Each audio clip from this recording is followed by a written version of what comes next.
Times news channel देख रहे आप सभी दर्शकों का बहुत बहुत स्वागत है। मैं हूं रमनदीप कौर। इस वक्त की बड़ी खबर आ रही है प्रयागराज से। क्या है पूरा मामला, देखने के लिए बने रहिए हमारे साथ। पूर्वांचल के माफिया डॉन मुख्तार अंसारी के बेटे अब्बास अंसारी से जुड़ी खबर, जहां अब्बास अंसारी की हाई कोर्ट से जमानत मंजूर कर ली गई है और अब्बास अंसारी को बड़ी राहत मिली है। 9 नवंबर को फैसला कोर्ट ने सुरक्षित कर लिया था। अब्बास अंसारी की सरकारी ज़मीन पर कागज़ों में हेरफेर करके 2005 में रजिस्ट्री कराने का आरोप है। इस ज़मीन पर गज़ल होटल बना, जिस पर प्रशासन ने पहले कार्रवाई भी की। इस मामले में गाजीपुर कोतवाली में FIR दर्ज कराई गई। अब्बास अंसारी की दलील थी कि ज़मीन पर रजिस्ट्री के वक्त उसकी उम्र 13 साल थी। कोर्ट में आरोपी ने कि ये रजिस्ट्री उनकी मां अफसा अंसारी ने अब्बास अंसारी के नाम कराई थी। मामले में गाजीपुर जिला कोर्ट ने अब्बास अंसारी की जमानत खारिज कर दी थी, जिसके बाद इलाहाबाद हाईकोर्ट में याचिका दाखिल की गई थी। दोनों पक्षों को सुनने के बाद जस्टिस रणबीर सिंह की सिंगल बेंच ने फैसला सुरक्षित किया। हालांकि जमानत मिलने के बावजूद अब्बास अंसारी जेल से बाहर नहीं आ सकेंगे। इसकी वजह है कि अब्बास अंसारी के खिलाफ आर्म एक्ट का भी मामला पेंडिंग है। आर्म एक्ट के मामले में इलाहाबाद हाईकोर्ट की लखनऊ बेंच में अर्जी खारिज होने के बाद मामला सुप्रीम कोर्ट में पेंडिंग है। ऐसे में क्या कुछ कहना है उनके अधिवक्ता उपेंद्र उपाध्याय का, आइए दिखाते हैं आपको इस पूरे मामले पर क्या कुछ कहना है उनका। यह अब्बास अंसारी जो मऊ के विधायक हैं, उनके खिलाफ एक FIR गाजीपुर कोतवाली में ये कहते हुए दर्ज हुई थी कि वर्ष 2005 में उनकी मां ने उनके नाम से एक ज़मीन रजिस्ट्री कराई थी, जो ज़मीन सरकारी ज़मीन थी और कागज़ों में हेरफेर करके उनके नाम से रजिस्ट्री करा दी गई थी। उस मामले में अब्बास अंसारी का तर्क ये था कि उस समय जब रजिस्ट्री हुई थी तो उनकी उम्र मात्र 13 साल थी, इसलिए उस रजिस्ट्री में उनकी कोई भूमिका नहीं थी। उस मामले में उन्होंने पहले जमानत अर्जी डिस्ट्रिक्ट कोर्ट गाजीपुर में दाखिल की थी, जो वहाँ से मंजूर नहीं हुई, खारिज हो गई। उसको ऑनरेबल जस्टिस राजवीर सिंह साहब की बेंच में इसकी सुनवाई हुई और फैसला 9 नवंबर को रिजर्व हो गया था। आज उन्होंने फैसला सुनाया और उसमें उन्होंने उनकी जमानत मंजूर कर ली। उपेंद्र उपाध्याय, अधिवक्ता उच्च न्यायालय। संगम नगरी प्रयागराज, जहां इलाहाबाद हाई कोर्ट में आज भगवान श्री कृष्ण जन्मभूमि और ईदगाह मामले में सुनवाई हुई है। बता दें कुल 16 मामलों में आज सुनवाई हुई है और इसमें सभी वादियों को हाई कोर्ट ने तलब किया था, जिसमें आज प्रयागराज इलाहाबाद हाई कोर्ट में सारे वादी पहुंचे और कोर्ट के समक्ष जहां भगवान श्री कृष्ण जन्मभूमि के अधिवक्ता महेंद्र प्रताप सिंह ने अपना पक्ष रखा और साथ ही उनका कहना था कि उन्होंने कुछ किताबें भी सबूत के तौर में कोर्ट में पेश की है और कोर्ट ने सुनने के बाद फैसला सुरक्षित कर लिया। और क्या कुछ कहना है अधिवक्ता का, आइए दिखाते हैं। मामले में माननीय उच्च न्यायालय में सुनवाई हुई है और जितने भी केस थे सबको सुना गया है और जितने प्रतिवादी थे, वादीगण थे, सबको नोटिस देकर के माननीय न्यायालय के द्वारा तलब किया गया और सबने ज़्यादातर प्रतिवादी और वादी उपस्थित रहे हैं और सबने अपनी उपस्थिति दर्ज कराई है। हमारे केस में माननीय न्यायालय में यह अनुरोध किया गया कि आर्कोलॉजिकल सर्वे ऑफ इंडिया से सर्वे कराया जाए और कोर्ट कमिश्नर वहाँ भेजा जाए, एक स्पेशल पैनल वहाँ जाए, वहाँ की प्रॉपर्टी की पूरा सर्वे होना चाहिए, वीडियोग्राफी होनी चाहिए और जो फैक्ट्स हैं वो सब रिकॉर्ड में आने चाहिए। ये हमने माननीय न्यायालय के समक्ष आज तथ्यों को रखा और माननीय न्यायालय ने सुना है और सुनने के बाद इसमें अग्रिम आदेश माननीय न्यायालय करेंगे। अभी ऑर्डर नहीं रखा, ऑर्डर रिजर्व कर लिया गया है, लेकिन हमारा मानना है कि ये पुरातत्व विभाग के साथ और हिंदू धर्म का प्रश्न है। जन्मभूमि हिंदू, करोड़ों का हिंदू की आस्था का सवाल है। लेकिन सर पहले तो ऑर्डर रिजर्व ही था। नहीं, अभी वो भी ऑर्डर रिजर्व है। ये ऑर्डर भी रिजर्व कर लिया है। अब जितने भी केस हैं, मैं समझता हूँ कि सबको सुनने के बाद ही न्यायालय से कोई आदेश करेंगे और सबकी एक ही मांग है कि वहाँ सर्वे होना चाहिए और कोर्ट कमिश्नर जाना। ये भी कहा जा रहा था कि आप लोग की तरफ से कोई एक्सक्लूसिव वीडियो सर्विस सबमिट करना था आज कोर्ट में, किस तरह से?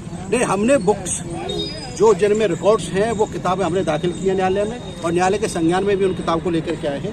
ये किताबें हैं, जैसे आर्कोलॉजिकल सर्वे ऑफ इंडिया की किताब थी, इसकी रिपोर्ट हमने 1862, 63, 64 सब हमने दाखिल की है। तो ये रिकॉर्ड की किताब भी हमने दाखिल की माननीय न्यायालय के समक्ष और इसके साथ साथ हमने ये औरंगजेब आर्कोलॉजिज्म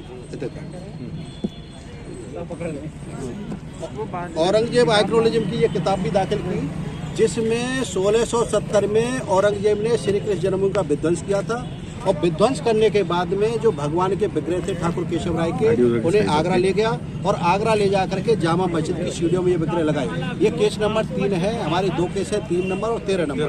तो 3 नंबर हमने इस विषय को रखा और हमने माननीय न्यायालय से अनुरोध किया कि जामा मस्जिद आगरा का सर्वे कराया जाए और सर्वे करा करके वो विग्रह जहाँ सीढ़ियों में लगे हैं, जो पैरों से वो लोग चढ़ते उतरते हैं, वहाँ पर इसका सर्वे होकर के विग्रह को वहाँ से निकाल करके श्री कृष्ण जन्मभूमि परिसर में उनकी प्राण प्रतिष्ठा होनी चाहिए। ये माननीय न्यायालय से ये भी अनुरोध किया और ये औरंगजेब फ्रैंक स्कॉटियन की किताब ये भी दाखिल सभी मामलों में अभी केवल रिजर्व है, कुछ ऑर्डर नहीं नहीं, अभी कुछ में माननीय न्यायालय के द्वारा डेट्स दे दी जाएंगी, उसमें कुछ में रिजर्व कर लिया गया है। अभी इसकी स्थिति क्लियर हो पाएगी जिनमें ऑर्डर डिलीवर होगा। अभी कुछ का निकाल अभी क्या कब ऑर्डर आएगा। मेरा नाम महेंद्र प्रताप सिंह एडवोकेट है, श्री कृष्ण जन्मभूमि अनाज का प्रेसिडेंट हूँ और इस केस का वादी और एडवोकेट हूँ।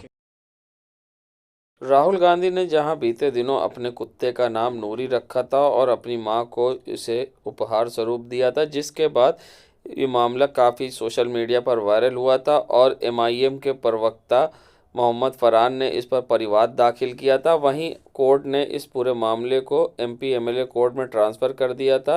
आज मोहम्मद फरहान ने जहां परिवाद दाखिल किया था तो उस पर अपना बयान दर्ज कोर्ट में कराया है। मोहम्मद फरहान का कहना था 20 मिनट तक उनका बयान दर्ज कोर्ट में किया गया है और इस मामले पर जहां 17 तारीख नियत की गई है और क्या कुछ कहा है आइए दिखाते हैं। आज क्या मामला था कोर्ट में, क्या हुआ और क्या बातें रखी? मैंने एक परिवारवाद दाखिल किया था माननीय न्यायालय में, जिसको ट्रांसफ़र कर दिया गया था माननीय MP MLA कोर्ट में। आज जस्टिस नवनीत सिंह जी की कोर्ट में मेरा 200 के तहत बयान दर्ज हुआ और माननीय न्यायालय ने इसमें 17/1/2024 की डेट निर्धारित की है 202 के तहत एक गवाह और साक्ष्य प्रस्तुत करने के लिए। और आगे क्या उम्मीद है कब की डेट है? देखिए, अब इसमें जहाँ तक मेरा अपना मानना है कि गवाह और साक्ष्य प्रस्तुत करने के बाद ये माननीय न्यायालय के ऊपर निर्भर करता है कि वो उसी दिन राहुल गांधी जी को सम्मन इशू करें, तलबी आदेश इशू करें, या हो सकता है कि वो एक आध डेट लगा करके फिर इसमें कोई एक्शन लें। मोहम्मद फरहान, प्रदेश प्रवक्ता MIM। अफजाल अंसारी की पत्नी फरत अंसारी को इलाहाबाद हाई कोर्ट से बड़ी राहत मिली है। कोर्ट ने गैंगस्टर एक्ट के तहत सीज जब्त पेट्रोल टंकी याची को चलाने की अनुमति देने का निर्देश दिया है और कहा है कि पेट्रोल पंप अलग हिसाब रखा जाए, जिसे गैंगस्टर कोर्ट में पेश भी किया जाए। कोर्ट ने कहा बिना प्रशासक नियुक्त किए जिलाधिकारी को पेट्रोल पंप सीज करने का कानूनी अधिकार नहीं है। कोर्ट ने गैंगस्टर कानून के तहत जब तक प्रशासक नियुक्त नहीं कर लिया जाता तब तक याची पेट्रोल पंप संचालित करने का निर्देश दिया है। याची को धारा 16 के तहत दाखिल अर्जी पर कोर्ट ने आपत्ति दाखिल करने की छूट दी है। बता दें यह आदेश न्यायमूर्ति अश्वनी कुमार तथा न्यायमूर्ति ASH रिजवी की खंडपीठ ने फरत अंसारी की याचिका को पर निस्तारित करते हुए दिया है। ऐसे में क्या कुछ कहना है उनके अधिवक्ता उपेंद्र उपाध्याय का इस पूरे मामले पर और क्या कुछ कहा है कोर्ट ने, आइए दिखाते हैं आपको। ये फरहत अंसारी जो हैं गाजीपुर के पूर्व सांसद अफजाल अंसारी की पत्नी हैं।